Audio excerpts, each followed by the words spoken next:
She stabbed the human in the chest, then begged him not to die. The air was hot and full of smoke. The sky above the battlefield had turned dark.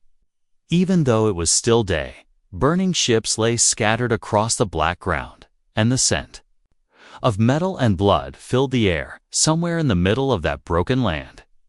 A human soldier named Jack was dragged by 2 alien guards. His face was bruised, his uniform torn, and blood dripped from his side. But his eyes were open, sharp, and watching everything. He wasn't done yet, not if he could help it. They pulled him into a stone chamber deep inside a mountain base. The walls were smooth and cold, glowing slightly with blue alien lights. Waiting inside was a tall, deadly alien woman. Her skin was deep violet, her eyes glowing silver, and her long black hair was tied back tight. She looked strong, fast, and dangerous. Her name was Srana, and she was known as the Queen's Blade. She never smiled, and she never showed mercy. The guards threw Jack to the floor, then stepped back. Srana walked forward slowly, her boots clicking against the stone. She stared down at Jack, her face blank, her voice calm. "You are the last one alive from your squad," she said. "Tell me why you were here." Jack wiped the blood from his mouth and gave a tired smile. "Just sightseeing," he said. "You people have lovely war zones." The guards stepped forward, angry. But Srana raised her hand. She wasn't angry. Not yet. She pulled a short, sharp knife from her belt, its edge glowing red. Without a word, she stepped forward and plunged it into Jack's chest. The sound was sharp and wet. Jack gasped, pain shooting through his body. His breath caught in his throat. As he fell backward, blood soaking his shirt, the guards stood still, watching without emotion. But Srana, she didn't move. Jack looked up at her, still breathing. Even with the blade in his chest, he smiled again. Weaker this time. "You missed my heart," he whispered, on purpose. Something in Srana's face changed, just a flicker, barely. There, but it was real. Her hand stayed on the knife, but she didn't push deeper. Instead, she knelt beside him, eyes scanning his face like she was seeing him for the first time. "You should hate me," Jack said, coughing. "But you're scared." Srana said nothing. She slowly pulled the knife out, and blood poured down his chest. Jack groaned in pain, his hand grabbing hers for a moment. But instead of fighting, he whispered one word: "Forgiven." That single word hit her like a punch. Her eyes widened, her breath caught, and for the first time in her life, Srana felt fear, but not of him, of herself. He should have cursed her, begged her, screamed. But instead, he forgave her. She looked around quickly, then shouted, "Get me a Medunit now." The guards looked confused, frozen in place. "Do it." She screamed again, and this time they ran, unsure but obeying. She pressed her hands to Jack's chest, trying to stop the bleeding. He was losing blood too fast, his skin turning pale, his breathing slowed, his eyes fluttering. "No," she whispered, "don't die." She didn't know why she cared, but she did. The blood on her hands was warm, sticky, human. This man, her enemy, had just done something no alien ever had. He'd seen her not as a killer, not as a monster, but as a person. And now he was dying. When the med team finally arrived, Srana stood in front of Jack, blocking them. "He lives," she ordered, her voice shaking slightly. "He's not to be touched by anyone but me." They nodded slowly, obeying. They didn't dare question the Queen's shadow, even if she sounded different now. Even if her hands were trembling, as they lifted Jack onto a stretcher, Srana walked beside him, eyes locked on his pale face. Her thoughts were a storm. Why had she stabbed him? Why did he forgive her? And why, in all the darkness she had ever known, did she not want him to die? Outside, the wind howled across the burning land, but inside that chamber, Something far more dangerous had been born. A question Srana could no longer ignore, and a war. She wasn't sure she wanted to win anymore. The pain was still there when Jack opened his eyes, but it was dull now, floating in the background like a dream he couldn't escape. A soft blue light bathed the room, clean and strange, unlike anything he'd seen on Earth. He blinked slowly, his body heavy, his chest tight, every breath a quiet struggle. He remembered the knife, the cold face of the alien woman, and then nothing. Now he was here, not dead, not free, just alive, somehow. Jack turned his head, and there she was, sitting silently in the corner. Srana, the same woman who stabbed him, her long arms folded, her silver eyes glowing softly in the dark. She was still in armor, but her helmet was off. Her face bare, calm, but different now. Not cold, not cruel, just distant. Like she was trying not to think too much, he stared at her, then coughed lightly, the sound cutting through the silence. "You missed," he whispered, his voice dry. Her eyes met his instantly, and for a moment she looked relieved. "I didn't miss," she said softly. "I changed my mind." Jack gave a weak laugh, one that turned into another cough. "That's comforting," he said. "So what now? You gonna stab me again?" She stood and walked closer. Slow, quiet, like she wasn't sure she should. "No," she said. "I'm trying to save you." Jack raised an eyebrow, as much as his strength allowed. "That's a weird way to show it." Srana didn't smile. But she didn't look angry either. She stood beside his bed, staring down at him like she was studying something unfamiliar. "You were supposed to be dead," she said. "I was ordered to kill all intruders. No survivors." Jack nodded slightly. "Sounds about right. But then," she continued, "you looked at me like I was someone." He frowned, confused. "You are someone." That answer made her pause, like she didn't understand it. Gah. She looked away, eyes tightening. "I've killed many humans," she whispered. "None of them said what you said." Jack looked at her, his voice quiet. "You mean forgiven?" She didn't reply, but her silence said everything. That word had stuck inside her like her blade had stuck in him, and now it wouldn't let go. The door hissed open behind her, and 2 alien officers stepped in. They looked at Jack, then at Srana, their faces hard, suspicious. He should be in isolation. One of them said the Queen's orders were clear. Srana turned slowly, her posture rigid. "I've taken command of the subject's care," she said. "He's under my protection." The 2 aliens exchanged looks, but said nothing.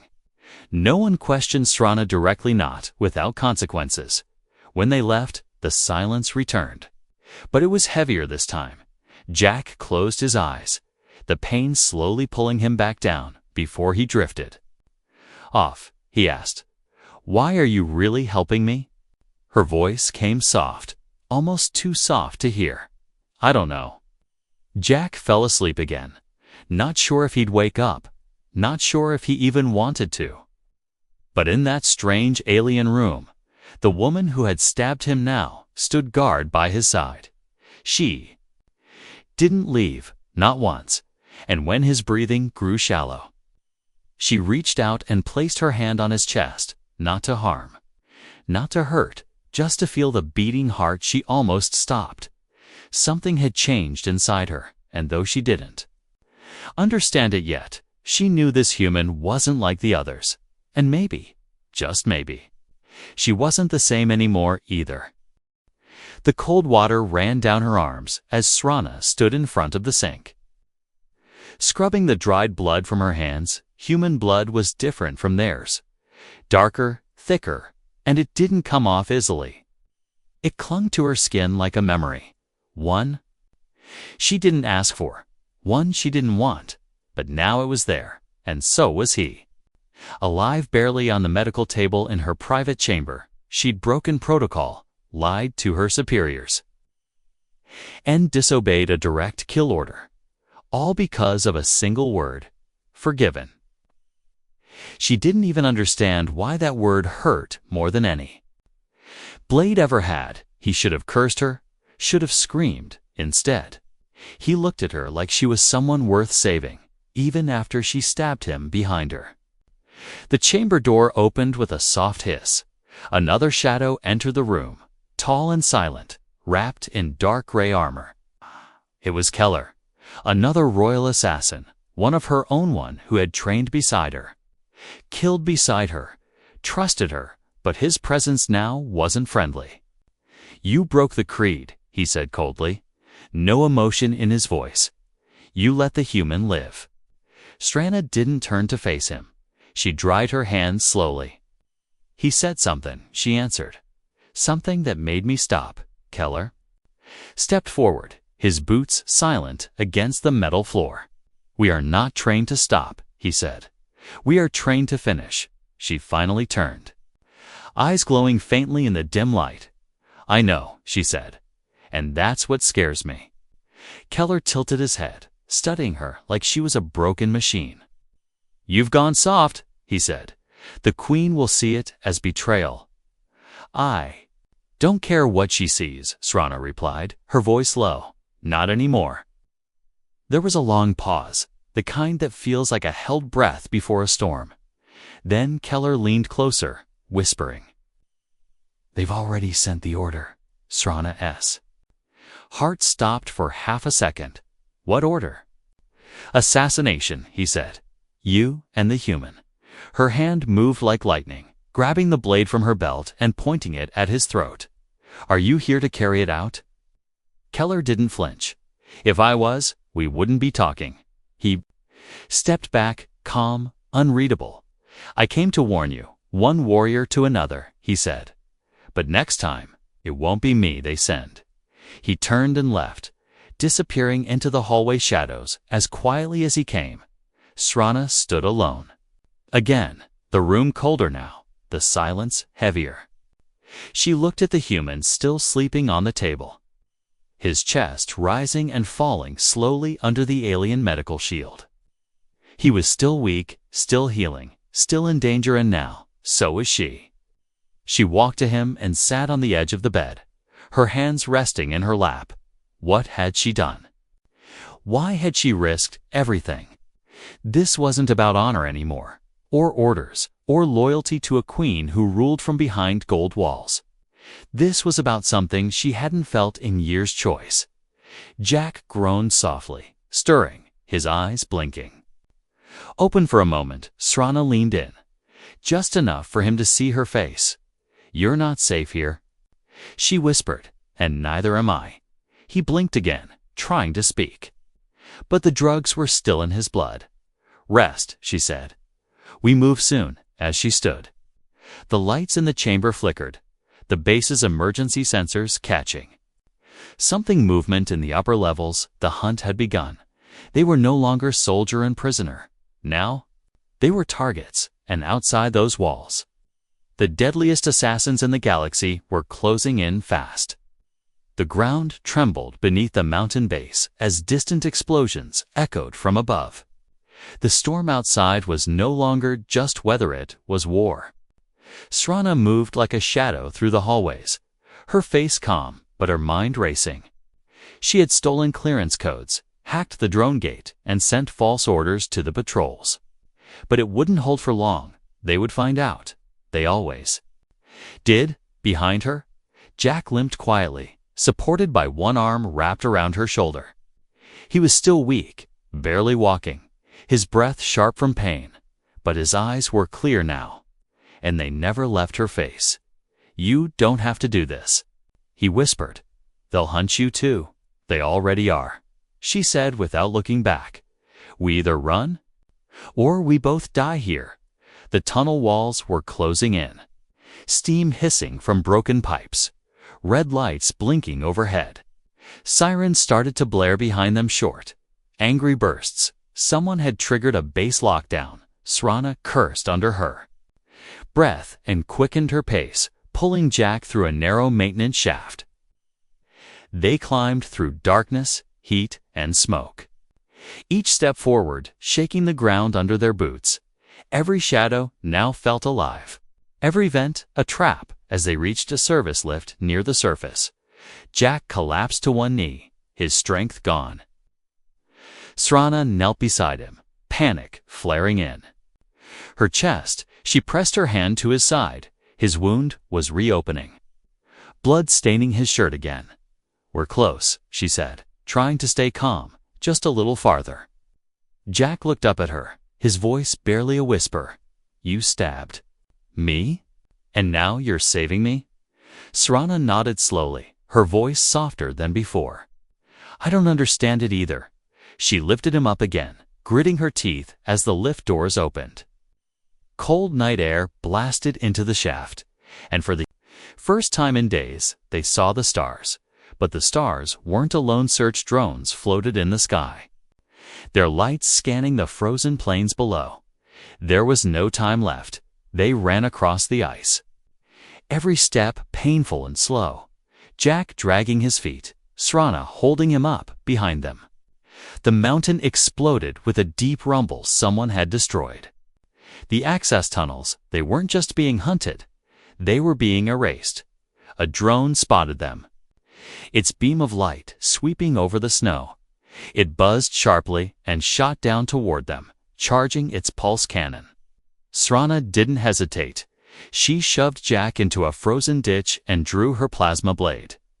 The drone fired, but she dodged, leaped, and spun, slicing it clean in half. It dropped to the snow, smoking, but not before sending a signal. Now the others knew exactly where they were. They crawled through the ditch until they found a cave opening, hidden behind a wall of ice. Inside, it was cold, damp, and narrow, but it was shelter. Srana pulled Jack into the shadows and dropped to her knees, breath fogging in the air. Jack looked at her with tired eyes. "Why are you doing this?" he asked again, his voice shaking. "You could have let me die." Srana stared at him for a long time, her eyes unreadable. "When I stabbed you," she said quietly, "I thought I was doing my duty, but when you looked at me, like I was more than a weapon. Something inside me changed." Jack blinked slowly, his body weak, but his heart pounding. "I don't even know your full name," he whispered. Srana gave a faint smile, the first hint of emotion he'd seen on her face.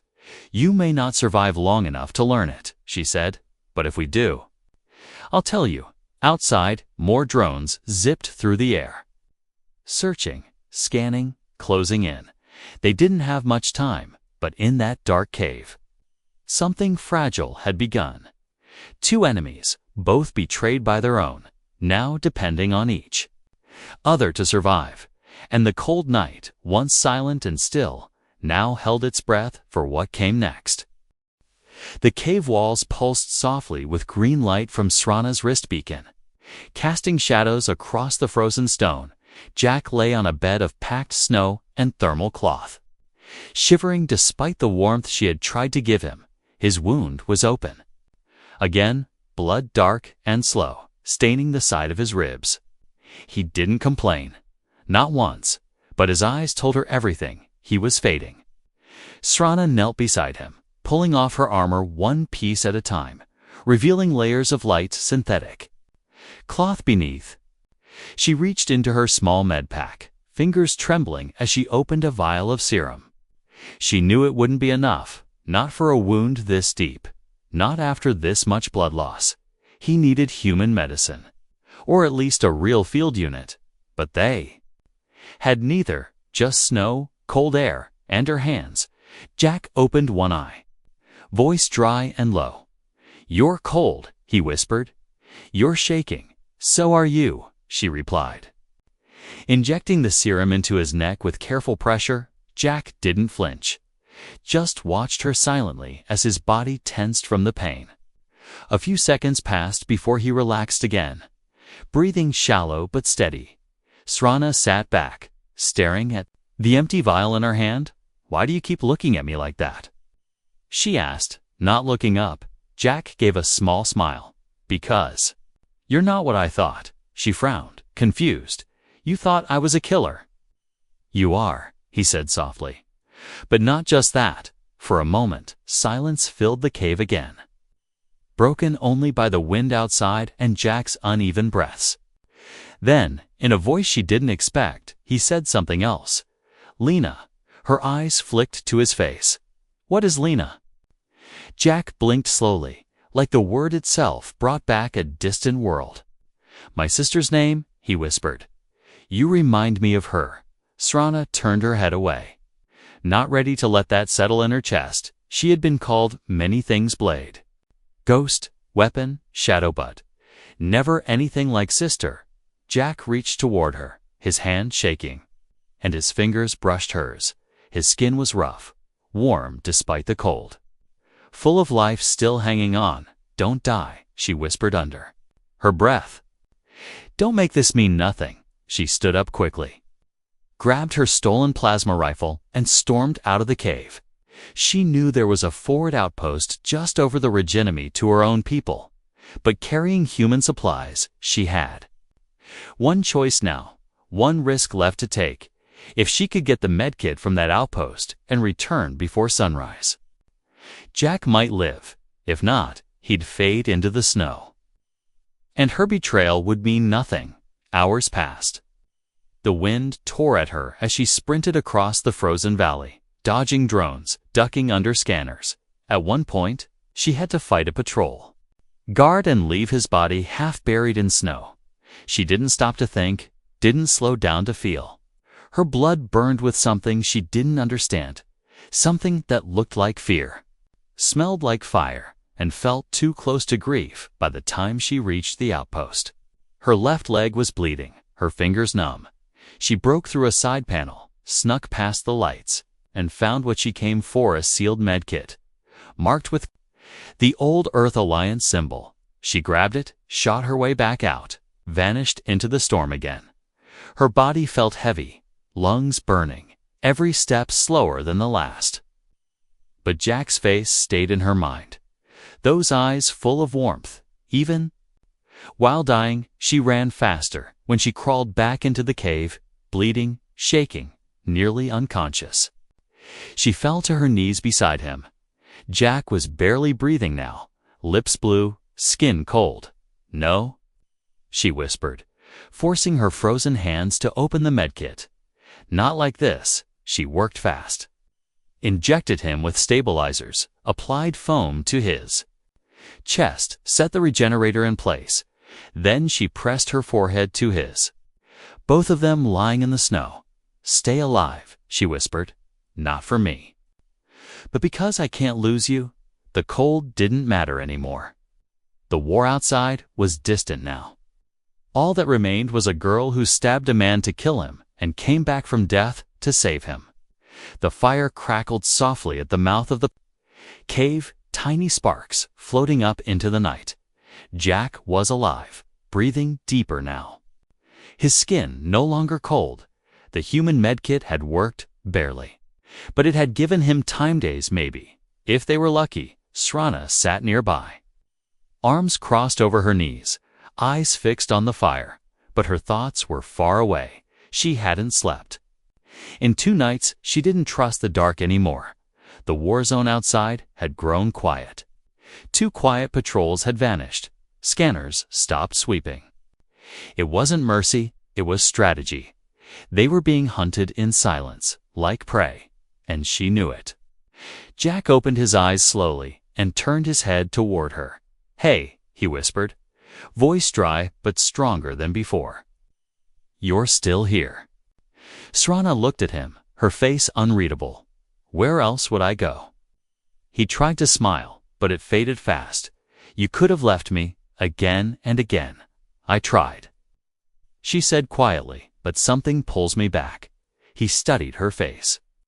For a long time, there's something I never asked, he said. Why were you even out there the day I was caught? Srana didn't answer right away. She picked up a small rock from the ground, turned it in her hand. I was sent to kill a diplomat, she said at last, a human one. 2 months ago. Jack's face changed, just slightly. My team was guarding that diplomat, he said slowly. He died. Yes, she replied. But you didn't. Jack leaned back against the stone wall. Processing that, so we met before, Srana nodded. I saw you that day, she said.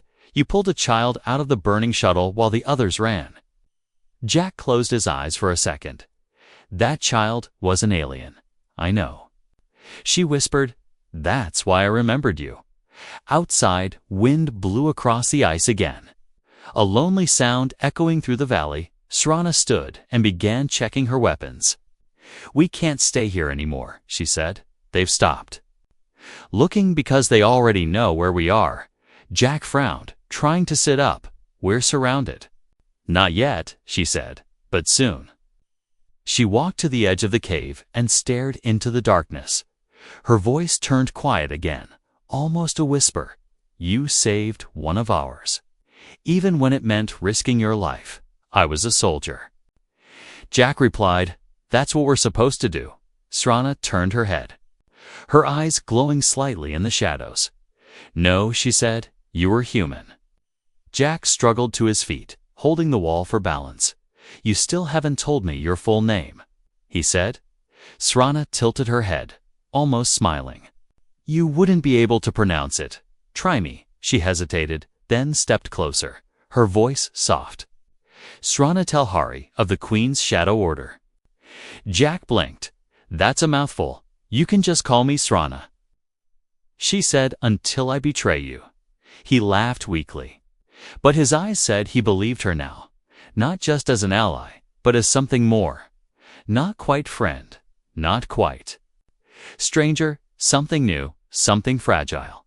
Srana stepped past him, scanning the mountains through her visor. There's a ship hidden in the ruins 5 kilometers east, she said. Abandoned scout class, buried under snow. Jack nodded, already preparing himself. That's our way out. It's our only chance, she said. If we can reach it before dawn, we can leave this place. She looked back one last time, her face still hard, but her eyes softening. This isn't about the war anymore, she said. It's about who we are when no one's watching. Jack limped after her as they left the cave, firelight fading behind them. Each step was harder than the last. But the cold didn't matter anymore. They were no longer soldier and assassin, not just enemies. Caught in the storm, they were something else now, 2 people walking into the unknown, together. The wind screamed across the frozen valley like a dying beast. Srana and Jack pushed through knee-deep snow, their bodies weak, their breaths short. They hadn't spoken in hours, not because there was nothing to say, because every word might be their last. Above them, the sky was bleeding red, dawn creeping over the distant peaks. Time was slipping away, and with it, their last chance of escape.